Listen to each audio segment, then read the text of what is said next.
Hello students, তো এখন আমরা দেখব এক্সারসাইজ 13.1 চ্যাপ্টারের নাম হলো পৃষ্ঠতলের ক্ষেত্রফল ক্লাস 9 এর কোয়েশ্চেন নাম্বার 2। দেখুন কি বলেছে, একটি কক্ষের দৈর্ঘ্য, প্রস্থ এবং উচ্চতা যথাক্রমে 5 মিটার, 4 মিটার এবং 3 মিটার। যদি প্রতি বর্গ মিটার চুন কামের জন্য 60 টাকা 50 পয়সা ব্যয় হয়, তবে সম্পূর্ণ কক্ষে চুন কাম করতে মোট কত টাকা ব্যয় হবে। ঠিক আছে, তো এটা আমাদের বের করতে হবে। তো আমরা সবাই ক্লাসে গিয়েছি এবং আমাদের ক্লাসের ম্যাক্সিমাম স্কুলই এখন বিল্ডিং হয়। তো আমরা ইমাজিনেশন করতে পারবো যে নিচের যে ফ্লোরটা রয়েছে ওটা আমরা চুনকালি করি না, হ্যাঁ, তাছাড়া পাশের যে দেওয়ালগুলি রয়েছে ওগুলি আমরা চুনকালি করি, ছাদটাও চুনকালি করি, রুফটা। আমি যে কক্ষে অর্থাৎ আমি যে ক্লাসে শ্যুট করছি সেটারই দেখুন ও উপরেরটাও চুনকালি রয়েছে, চার দেওয়ালে চুনকালি রয়েছে, কিন্তু ফ্লোরটা তো চুনকালি হয় না। তো অ্যাকচুয়ালি 1 নম্বর কোয়েশ্চেনটার সাথে এটারও মিল রয়েছে যে একটা অংশ বাদ যাবে, আয়তাকারী হবে, কক্ষ তো বেসিক্যালি আয়তাকারী হয়, তো কক্ষের নিচের জায়গাটা বাদ যাবে, চার দেওয়াল থাকবে, সঙ্গে থাকবে রুফ অর্থাৎ ছাদটা। ঠিক আছে, তো প্রথমে আমরা কক্ষের সম্পূর্ণ ক্ষেত্রফলটাই বের করে নেব। তো লিখব, হ্যাঁ, কক্ষের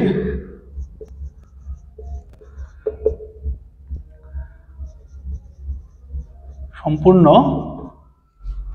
ক্ষেত্রফল, সম্পূর্ণ বলেছি কিন্তু ফ্লোরটা বাদ যাবে। ঠিক আছে, ফ্লোর বাদেই কক্ষের সম্পূর্ণ ক্ষেত্রফল হবে কি হবে 2 into L plus B into H. ঠিক আছে, এটা হলো চার দেওয়ালের ক্ষেত্রফল, তোমরা আশা করি জানো। এবং সঙ্গে কি হবে, উপরটা ছাদটা হবে কি একটা আয়তাকার, তাই দৈর্ঘ্য ইন্টু প্রস্থ হয়ে যাবে। ওকে, আর সঙ্গে থাকবে বর্গ একক। তো তোমরা সবাই জানো যে যখন আমরা ক্ষেত্রফল বের করি তখন আমরা একক হিসাবে বর্গ এককেই নেই। ঠিক আছে, তো এখন আমরা যা যা আমাদের তথ্য দিয়েছে আমরা বসিয়ে দেব। তো কি দিয়েছে, 2 ইন্টু দৈর্ঘ্য দিয়েছে আমাদের 5 মিটার, আমি আর আলাদা করে লিখলাম না, 5 মিটার প্লাস প্রস্থ দিয়েছে আমাদের 4 মিটার ইন্টু উচ্চতা দিয়েছে আমাদের 3 মিটার। আশা করি তোমরা বুঝতে পেরেছো। দেখো সিরিয়াল বাই লিখেছে দৈর্ঘ্য, প্রস্থ, উচ্চতা, তাহলে আমরাও বুঝবো যে এটা দৈর্ঘ্য, এটা প্রস্থ এবং এটা উচ্চতা। প্লাস দৈর্ঘ্য ইন্টু প্রস্থ, দৈর্ঘ্য রয়েছে কত 5 ইন্টু প্রস্থ রয়েছে 4। ওকে, আর এককটা হবে মিটার স্কোয়ার। তারপর একদমই সোজা 5 plus 4 that means 9 multiply 3 plus 5 4 যা 20 মিটার স্কোয়ার। আর 2 ইন্টু 9 করলে কত হবে 18 হবে, 18 ইন্টু 3 প্লাস 20। আমি একদম স্টেপ জাম্প করছি না, ভেঙে ভেঙে লিখছি তোমাদের জন্য। হ্যাঁ, 3 8 যা 24 ক্যারি 2, 3 1 যা 3 5 হয়ে যাবে, প্লাস হয়ে যাবে 20 অর্থাৎ এত, এবং এটার সাথে এটাকে যোগ করলে হয়ে যাবে 74 মিটার স্কোয়ার। ওকে, তো আমরা অতি সহজ প্রক্রিয়ায় বের করে নিলাম কক্ষের সমগ্র ক্ষেত্রফল ফ্লোর বাদে 74 মিটার স্কোয়ার।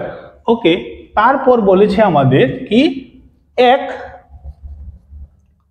বর্গ মিটার চুন কাম করতে খরচ হয় কত টাকা, 60 টাকা 50 পয়সা। ঠিক আছে, তো সম্পূর্ণ কক্ষটা চুনকালি করতে অর্থাৎ এই জায়গাটা চুনকালি করতে মোট কত টাকা খরচ আসবে সেটা আমাদের বের করতে হবে। তো আমরা কতটুক জায়গা চুনকালি করব, এত 74 বর্গ মিটার চুনকালি করতে খরচ হবে। কত হবে চুনকালি করতে খরচ, হ্যাঁ, তো একে যত হয় তার সাথে মাল্টিপ্লাই করে দিলেই হয়, অর্থাৎ 7.74 মাল্টিপ্লাই 7.50 যা আসবে সেটাই হলো সম্পূর্ণ টাকাটা চলে আসবে আমাদের কাছে। তো পয়েন্টের গুণ করা খুবই সোজা। দেখো আমি এখানে ধরে নিচ্ছি শুধু 75। ওকে, পয়েন্টের পর তো এমন জিরোর কোনো ভ্যালু থাকে না, তাই আমি শুধু ধরে নিচ্ছি এটা 75 আর এটা তো 74 জানোই তোমরা। তো আমি এখানেই ক্যালকুলেশনটা করে নিচ্ছি 75 মাল্টিপ্লাই উইথ 74। আশা করি বুঝতে পেরেছো তোমরা।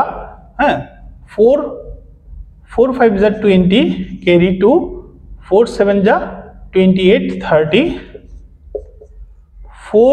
7 5 যা 35 ক্যারি 3 আর 7 7 যা 49 50 52।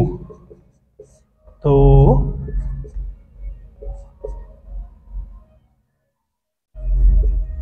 ঠিক আছে, তো কত আসলো আমাদের কাছে? আমাদের কাছে চলে আসলো 5550। কি আসলো? 5550। ওকে, তো আমি এই পয়েন্টটার সাথে যে জিরোটা রয়েছিল এটাও যদি আমরা এখানে অ্যাড করি তাহলে এত হয়। আর কয় ঘর আগে পয়েন্ট রয়েছে? 2 ঘর আগে, তো আমি 2 ঘর আগে পয়েন্ট বসালাম। তাহলে অ্যাকচুয়ালি কত টাকা খরচ হবে? 555 টাকা। কত টাকা আসলো? 555 টাকা। এই জায়গাটা আশা করি তোমাদের বোঝাতে পেরেছি আমি। প্রথমে আমি শূন্যটাকে বাদ দিয়ে 75 উইথ মাল্টিপ্লাই 74 করলাম, করাতে এত আসলো। তারপর আমি জিরোটাকে বসালাম, বসিয়ে দেখলাম 2 ঘর আগে পয়েন্ট রয়েছে, তাই আমি 2 ঘর আগে পয়েন্ট বসিয়েছি। তো আমাদের আনসার চলে আসলো 555, অর্থাৎ 555 টাকা ওই সম্পূর্ণ চুনকালি করতে কক্ষটাতে লাগবে। ঠিক আছে, তারপর আমরা চলে যাব নেক্সট কোয়েশ্চন এ।